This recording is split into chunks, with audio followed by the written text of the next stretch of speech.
बहुत ही महत्वपूर्ण चर्चा में हम लोगों के बीच में हमारे वरिष्ठ सांसद जो इस वक्त यहाँ पर मौजूद है, आदरणीय डॉक्टर अशोक वाजपेयी जी, आदरणीय सुशील कुमार जी, और हम लोगों के बीच से अभी इन्हीं कार्यक्रमों की वजह से चले गए हैं यहाँ से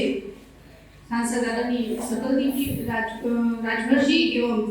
आदरणीय बीपी सरोज जी, और हम लोगों के बीच में पूर्व सांसद आदरणीय कमल जी, साथ में डायरेक्टर डॉक्टर अशोक जी सहित उपस्थित सभी लोग को मैं बहुत धन्यवाद देती हूँ जो अलग अलग संस्थाओं के माध्यम से जुड़ करके एक खाद्य पदार्थ पर आने वाले भविष्य की, जैसे कि भी चर्चा कर रही थी कि बच्चे हमारे देश का भविष्य हैं, इसमें कोई संदेह नहीं है। हम सब हर बात पे इस चीज की चर्चा भी करते हैं कि ये बच्चे हमारे देश के भविष्य हैं और उन भविष्य की हमें चिंता करना होगा। लेकिन हमें लगता है कि हम सबको ऐसी गोष्ठियों के साथ साथ पब्लिक अवेयरनेस की भी बहुत जरूरत है। हमें स्कूलों में भी अवेयर करने के लिए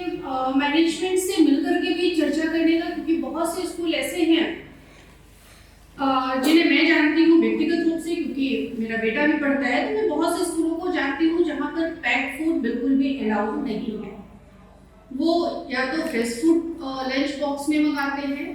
और दूसरा लंच बॉक्स उनका होता है जो घर का बना हुआ हो, भले ही रोटी हो, पराठा हो, कुछ भी हो, लेकिन घर का बना हुआ पैक्ड फूड अलाउड नहीं करते हैं। अगर पैक्ड फूड आता है तो वो तुरंत पेरेंट्स को कंप्लेंट करते हैं। तो हमें लगता है एक बार हमें ऐसे स्कूलों से भी संपर्क करके, और सबसे बड़ी बात तो हम सबको अवेयर होने की जरूरत है, क्योंकि कहीं ना कहीं हम सबकी व्यस्तता की वजह से ऐसे फूडों को बढ़ावा मिल रहा है। कभी हम देर रात, हम राजनीतिक लोग हैं तो देर रात राजनीतिक कार्यक्रमों में व्यस्त होते हैं। हम राजनीतिक कार्यक्रमों में नहीं व्यस्त हैं तो कभी किसी किटी पार्टी में या अन्य तरह से, भाई सांसद प्रतापगढ़ी जी भी हमारे बीच में, प्रतापगढ़ी जी भी आ गए हैं,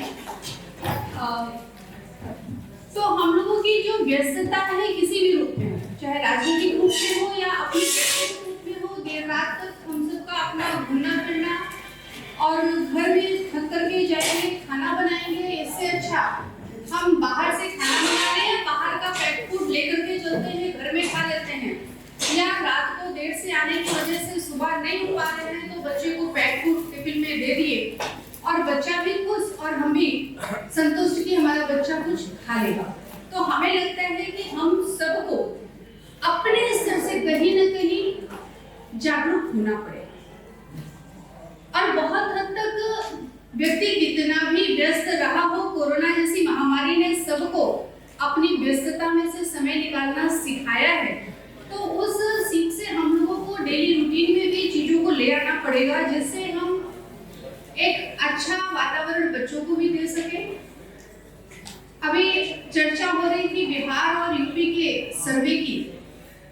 तो मुझे लगता है हम सब शहरों में भी अगर पैक्ड फूड लेते हैं तो रूरल एरिया के, अगर हम तुलना करें रूरल और अर्बन की, तो हम सब फिर भी उससे अच्छा लेते हैं, भले उस पे 2 स्टार हो, लेकिन गांव में तो लोकल का पैकेट होता है, उसमें क्या कितना मिला हुआ है उसका तो कुछ भी पता नहीं होता है, तो हमें लगता है वो ज्यादा डेंजरस है। और कहावत है, पहले एक कहावत थी, पैर उतना ही पसार लिए जितना चादर के अंदर आ जाए, लेकिन आज हम दिखावे की जिंदगी ज्यादा जीते। हम देख रहे हैं फला व्यक्ति वहां से ले आ रहा है, तो हम उसी की टक्कर का भले ही उतना अच्छा नहीं ले पाते हैं, तो उससे नीचे कहां से हम वैसा मैनेज कर सकते हैं वो करें। तो जब हम वो दिखावे वाली जगह पर आते हैं, तो जब हम पेरेंट्स से दिखावे पे आते हैं, तो निश्चित तौर पे बच्चा भी उस एटमॉस्फेयर में ही रहता है, वो भी देखता है कि हमारी मम्मी या हमारे पापा उस चीज को देख करके अपने पे ले रहे हैं, तो हम भी क्यों नहीं। और फिर हम भी कहते हैं कि मम्मी हमें ये चिप्स चाहिए, और बच्चा जब जिद करता है तो उसे पैसे पकड़ाते हैं, वो ले आता है। जबकि हम सब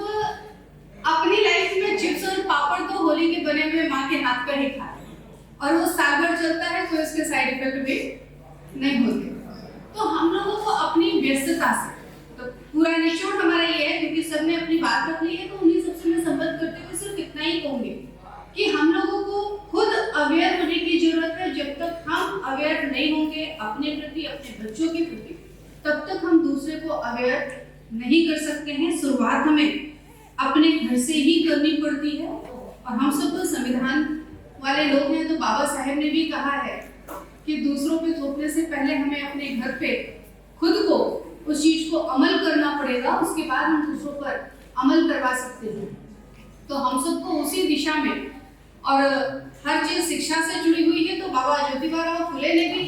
शिक्षा की ज्योति जलाई, तो सबसे पहले अपनी पत्नी को, माता सावित्रीबाई फुले को शिक्षित किया, उसके बाद उन्होंने महिलाओं को शिक्षित करना शुरू किया। तो हमें अपने महापुरुषों से सीख लेते हुए उस दिशा में चलना चाहिए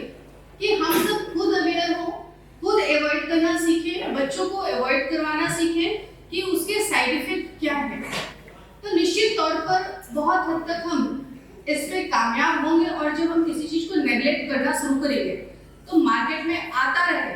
कितने दिन तक आएगा, एक दिन वो अपने आप ही डाउन हो जाएगा। सरकार, अभी चर्चा हो रही थी कि सरकार को इस पे हिस्सेदारी लेनी चाहिए, निश्चित तौर पर लेनी चाहिए। और हमारी सरकार जागरूक भी है, लेती भी है हर स्टेप। लेकिन कुछ चीजें होती हैं जो हमें भी खुद अपने स्तर पर लेना पड़ेगा, और ये सब चीजें सरकार चाहेगी और हम नहीं चाहेंगे कि हमें अवॉइड करना है, तो हम अवॉइड नहीं कर पाएंगे। तो हम लोगों, क्योंकि सरकार ने तो धूम्रपान पे भी निषेध लगा रखा है, हर दुकान के बाहर लिखा होता है 18 साल के कम बच्चों को धूम्रपान निषेध है, नहीं दिया जाएगा। लेकिन उसके बाद भी अगर बच्चा खड़ा होता है तो उसको सिगरेट, तंबाकू पकड़ा दिया जाता है। तो जब तक हम नहीं अवेयर होंगे, अपनों को नहीं करेंगे, तब तक हमें लगता है इसमें सफलता नहीं मिलती है। आप सबको हमारी जहाँ भी जिस भी तरह से हमारे लोकसभा क्षेत्र में अभिमन्यु जी का और मैडम का अक्सर जाना होता रहता है,